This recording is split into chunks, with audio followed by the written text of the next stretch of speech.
So that would suggest then for a country like the UK that has already is heading towards 20,000 deaths, that would suggest that many millions of people have already had it. Yes. And do you think that is also true in Sweden then, that a substantial percentage of the population has had it? Yep. I'm rather certain of that, actually. And when we don't have the tests really yet. As you know, you have these two kinds, you know this, don't you? Two kinds of tests. Yeah. One that tells that you have it now, and another one that tells you that you had it at some point before, an immunity or serology test. And they are just being developed and they're just being employed. I know from discussions with friends in the UK that you started last week with 3,500 such tests, and you will go on with 8 in 1 week, and then it will be about 8,000 per week. And when you get tests that show if people had the disease, you'll see that most of them never even dreamt they had it. But we don't have yet any effective antibody tests, I don't think. No. You're right, but it's coming. But you're confident that we will get those tests? I mean, they will... Oh, yes. That's a matter of time. And so what sort of percentage of the population do you think we will discover has had it once we get mass antibody testing in place? At least half. In the United Kingdom, or do you mean in Sweden as well? Both countries.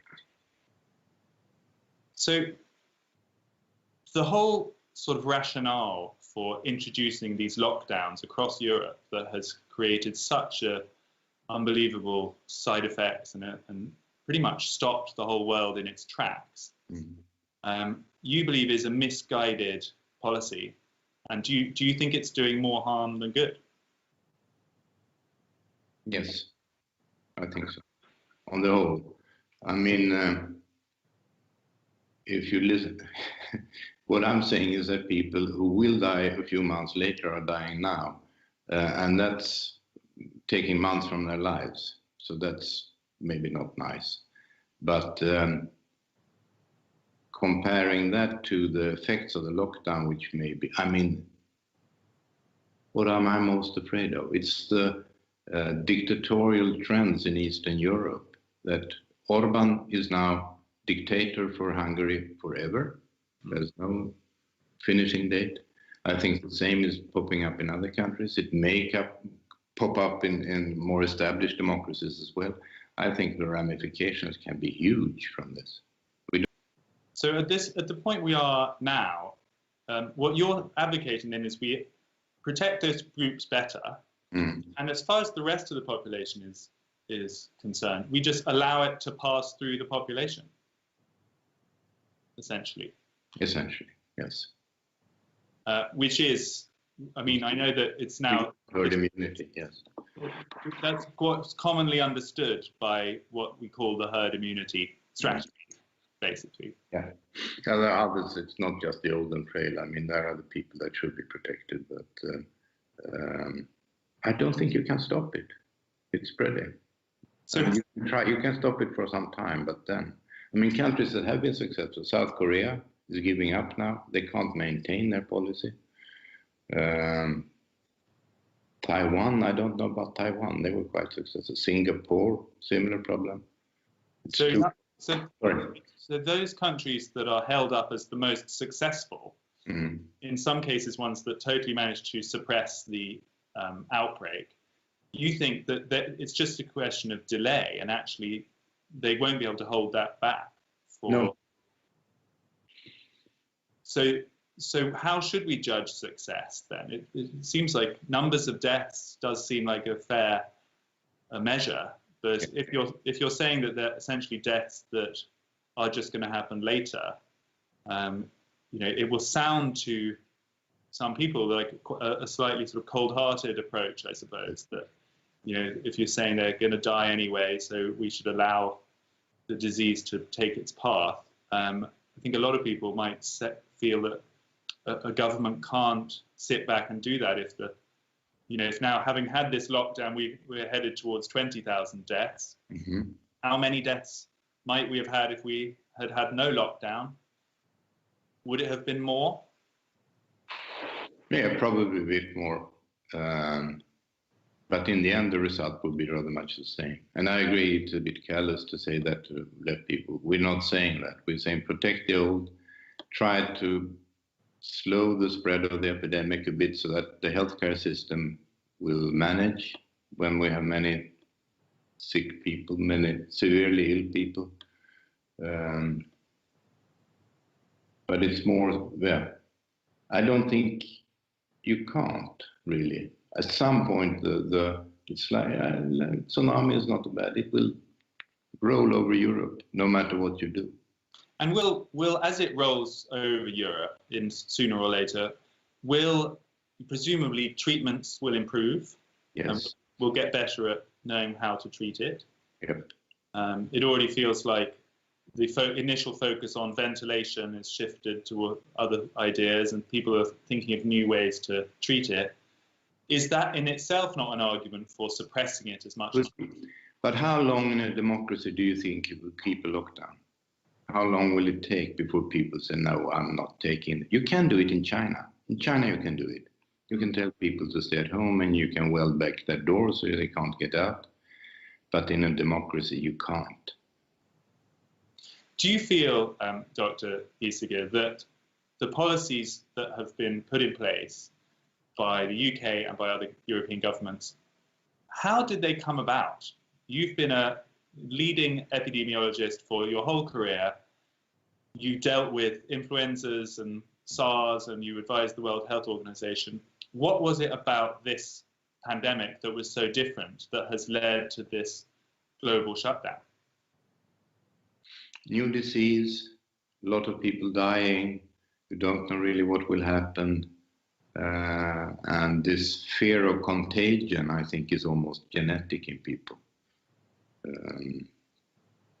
And showing political strength, decisiveness, force, very important for politicians. Do you think the fact that it came out of China and we had witnessed such an enormous response, quarantining whole provinces and so on, set the tone in some way, and that felt like the appropriate response? Could be. But let's do like the Chinese. But again, you can't compare to China. It's a different world. And do you think you could keep the lockdown to protect the old people until we have good drugs and good vaccines? 6 months, a year, 18 months? I think people would get a bit tired of it, even if they support the policy in the UK. So a couple of specific things that have occurred to me during our conversation. One is, how many deaths do you foresee in Sweden? You're up at, is it 1,400 or something? I think it will be like a severe influenza. And it's interesting with influenza. When the flu comes, we all say, oh, the flu is coming. Like every winter, it's in the papers, the flu is here, okay. And it usually kills in this country around 1,000, 2,000 people. But it's normal, it's influenza, we have it every year, and they're old and they're going to die soon anyway, so no one is very upset about influenza.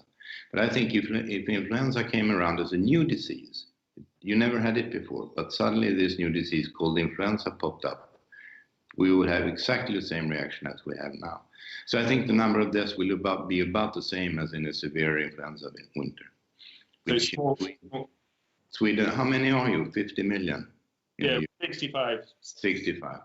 So multiply by 6. So it would be 12,000 cases in the UK. Yeah, well, we've already had 13,000. Maybe 18.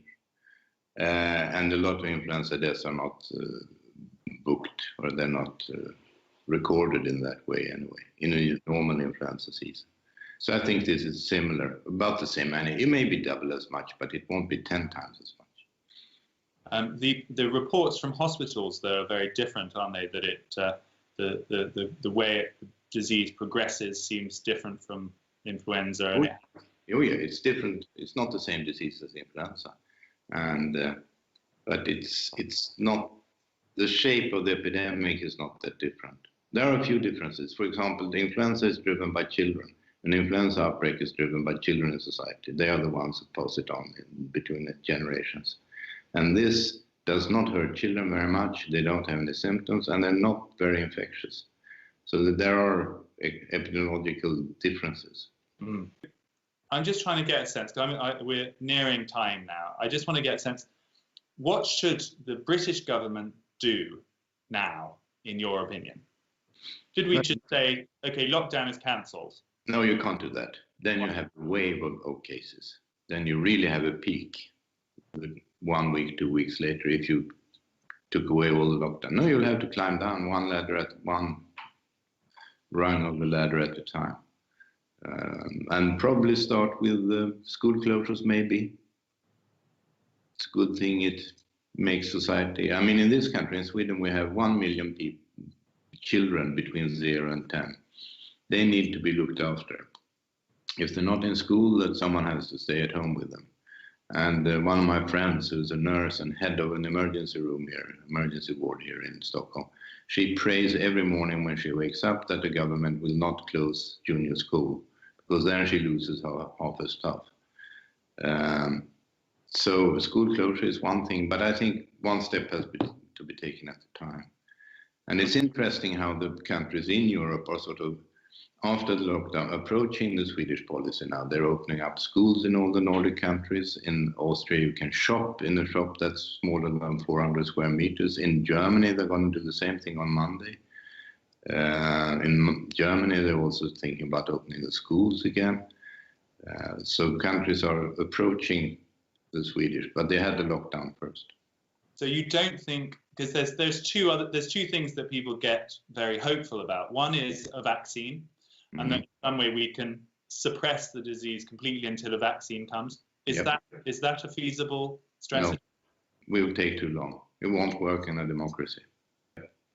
So in terms of what happens next then in Sweden, there's a huge amount of pressure. A lot of people are looking to prove that it was a mistake in some way. Do you think the Swedish strategy will just stay as it has been? I don't think it will be tougher, no. We're talking now about opening the final year of schooling so that people who spent 12 years in school can celebrate. And so you feel like the curve is improving sufficiently in Sweden to start releasing further the suppression measures? Yes. And how did that happen without a lockdown? What just by voluntary social distancing has already achieved that, you believe? Mm-hmm. And there are some, maybe we should finish this now, but it's not a law. What do you call a minor law in English? An ordinance? That's something that, not as strong as a law, but anyway. Yeah. Restaurants, the rule is you can only eat sitting down. The food should be hot and served at the table. You don't go out. You can't stand up drinking. If you want your beer, you have to sit down at the table, which is 5 feet away from the nearest table. Yeah. And that's being checked now. But it's not the government. It's the local medical officers of health that go out and check restaurants. And when they close 2 or 3 restaurants because the tables are too close or people are standing at the bar, the other follow suit. You don't need a law for that. They know that if the MOH, the medical officer of health, comes in, they're closed for business. When do we get past that? When can we just be back to normal then? And no social distancing at all? What will be the metric for making that decision? That's a good question. I'm not quite sure I can answer that. But it will take a couple of months to climb down from a lockdown. Can you climb down from a lockdown? I don't know. Open up. Open up. Mm. Professor Giesecke, thank you so much for your time. That was fascinating.